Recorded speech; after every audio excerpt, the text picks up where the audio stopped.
Welcome to another episode of On the Sofa with Jonny and I.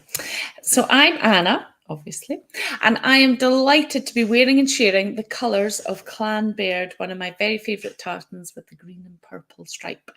And we're delighted to be sharing the stories of Clan Baird this evening. So just to quickly introduce myself, hi, I'm Jonny. I'm a student at University of Glasgow, currently studying business and history. And I'm currently here interning at ScotlandShop with the Saltire Scholarship. And I believe that the Saltire Scholarship and ScotlandShop both are trying to do the same things, of trying to preserve the heritage and greatness of Scotland and trying to move on to the future. So, thank you, Jonny. Your very first time on the show, so don't be nervous. So there's over 500 clan and family associations registered around the world.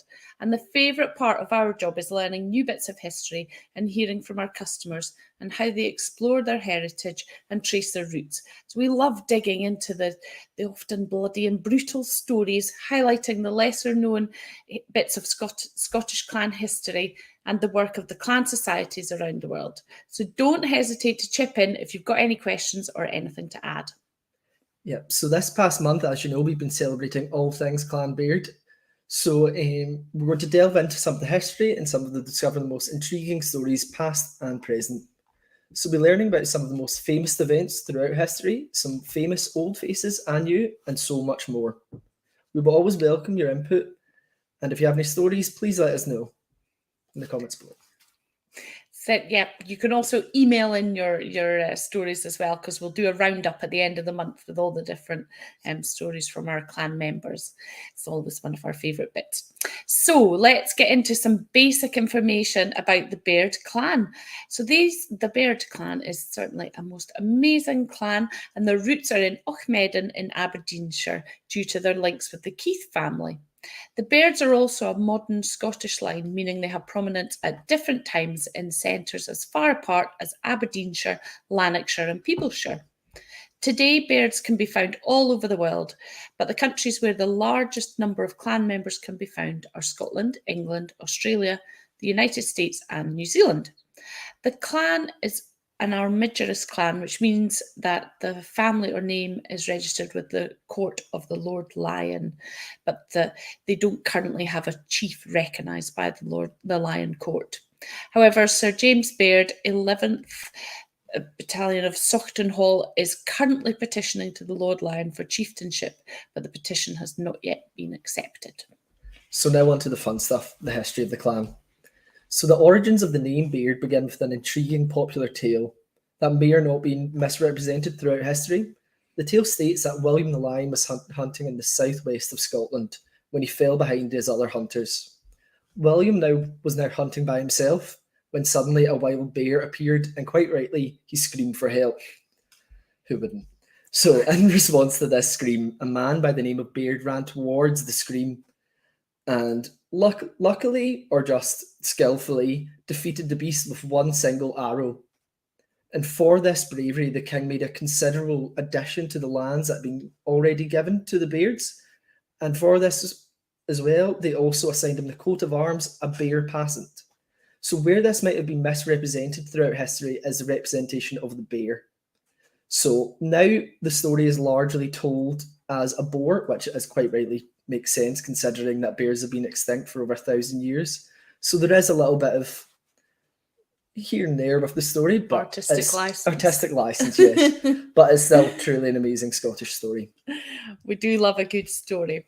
So despite this incredible story, the name Baird is said to be territorial from the land held in Lanarkshire near the village of Biggar.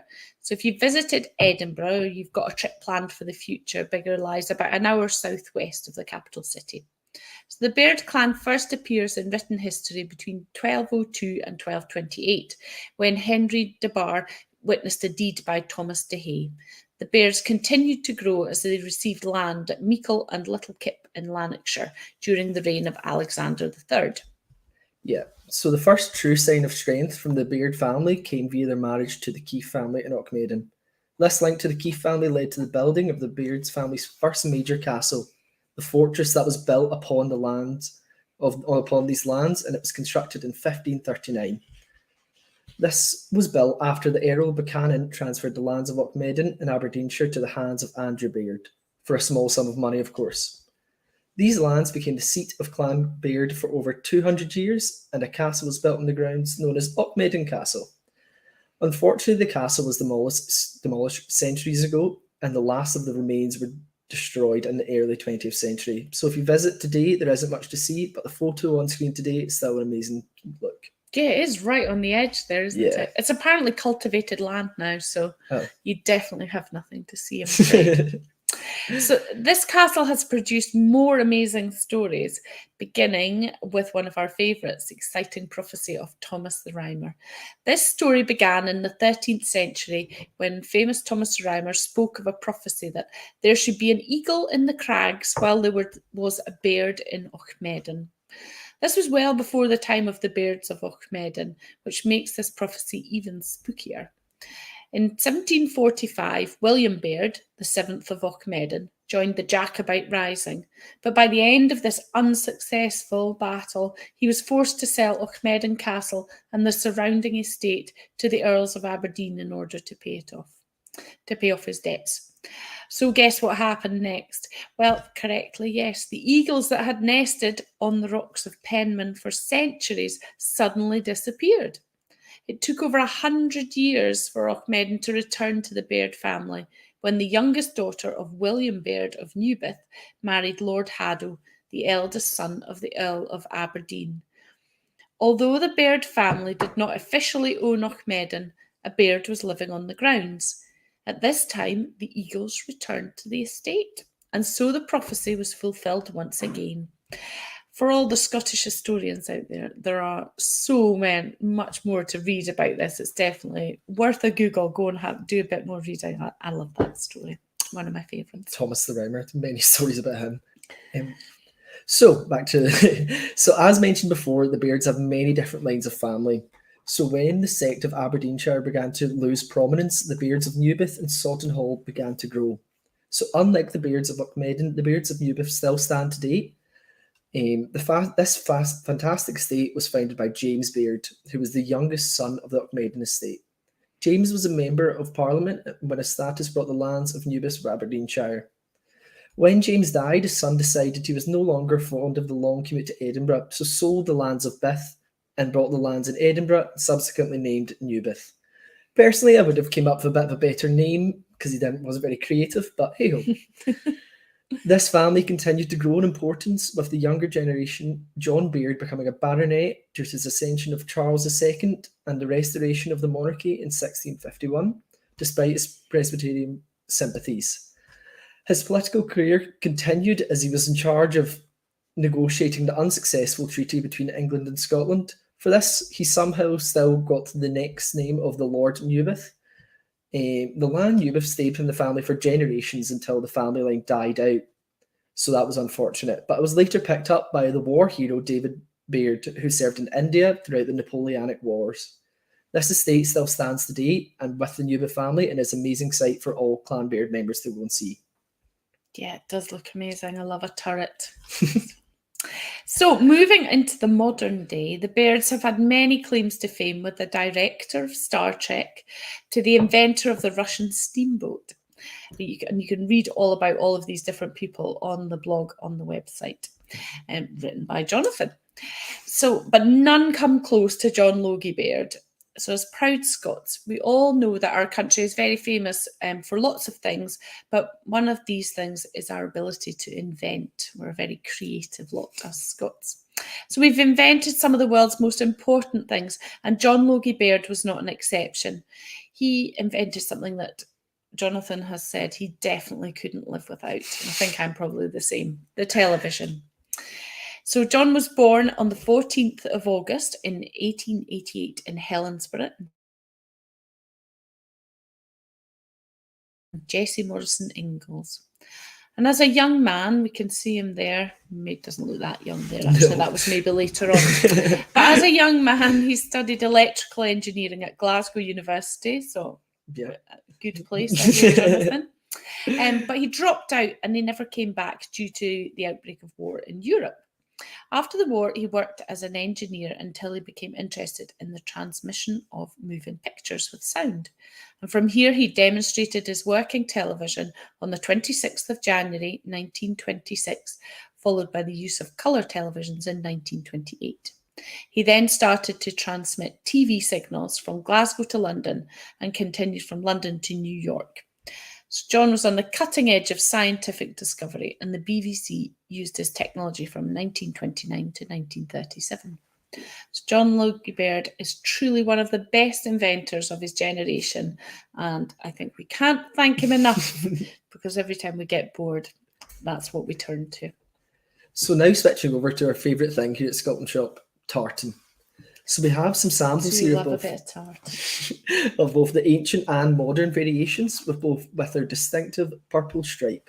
So I'll give you a close-up view of the modern variation there, which I do love. That's very much my favourite, and the ancient.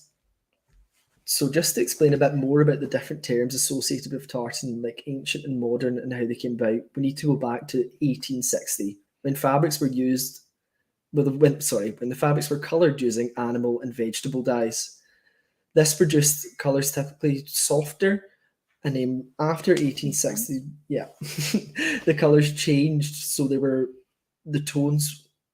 So post 1860, the chemical dyes replaced the natural animal and vegetable dyes, and the modern tartans were born with their stronger and bolder colours. The Baird tartan comes in both ancient and modern tartan. Each features beautiful shades of green and blue and that gorgeous purple triple stripe, in which the ancient is mostly pink. Yeah, I love that. It's quite unusual, I think, in tartan to get these shades, especially that purple. So very nice, definitely one of my favourites. And if you pop into our Edinburgh shop or our Albany shop, we have displays of Baird tartan for the month of July as well. So you can see lots of different products in those tartans. But if you don't fancy wearing the clan colours, if they're not for you, then you could tuck a cutting of the clan plant badge into your cap or pin it behind the brooch on your sash. So according to popular lore, clan badges were used by Scottish clans as a means of identification in battle. Although I always find it quite hard to imagine going in with my sword into the melee of fighting and trying to work out if that's the enemy or a friend or foe, depending on this tiny sprig in your hat. But apparently that's the story of what the plant badges were used for. And it is a very charming thing. I do like a bit of greenery. So the sycamore maple, I'm not going to try and pronounce the Latin for that, is the current Baird plant badge, and this mighty tree stands next to the Bard stronghold in Peebles, if you want to go and see that tree. And there we've got the clan crest on the screen as well for you to see. So that's us all caught up. If you're a member of Baird or a sept of the Baird clan, you can join one of the many Baird societies who are all trying to uphold the history of the clan.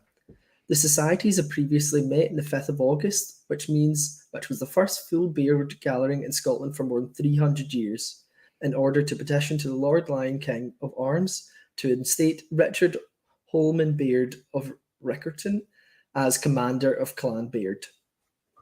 So there we have it. We hope you have enjoyed learning all about the Baird clan with us. We have to finish with the Baird war cry. Baird to the vanguard, which is in honour of Sir James Baird, the 6th of Saughton Hall, who served in the army. So filled with all this knowledge, if you'd like to test yourself, keep a lookout because we've got the Baird Clan quiz coming soon. And remember to subscribe to our YouTube channel, our email newsletter, and any of our social media channels to find out more clan content, Baird and otherwise. Thank you for joining us. Thank you.